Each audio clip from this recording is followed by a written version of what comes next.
Turisti un po' per diletto, un po' per necessità, vale a dire turisti della salute. È la nuova formula su cui punta la Regione del Veneto, che ha appena istituito un tavolo congiunto tra sanità e turismo per sfruttare al meglio le sue due eccellenze. Noi siamo considerati una regione di eccellenza dal punto di vista sanitario a livello europeo, a livello internazionale, e credo che questo connubio con l'offerta turistica possa portare al nostro Veneto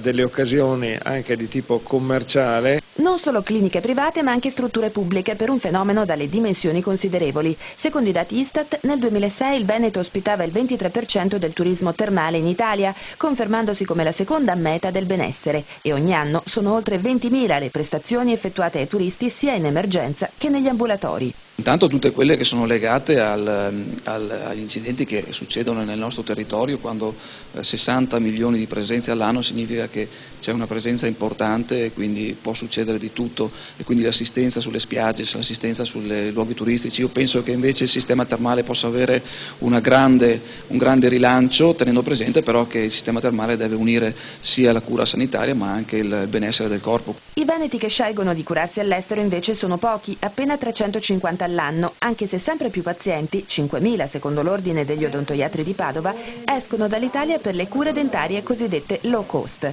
In ogni caso i flussi d'entrata sono di gran lunga più consistenti e rappresentano quindi una nuova frontiera del business che il Veneto ha già cominciato ad espugnare grazie ad accordi con Stati Uniti e Germania. Abbiamo già delle convenzioni in essere con le mutue tedesche e con delle società di assicurative americane, che cercheremo fra l'altro ulteriormente di espandere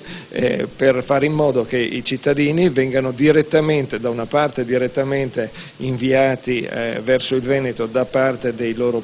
paesi di origine, e dall'altra parte che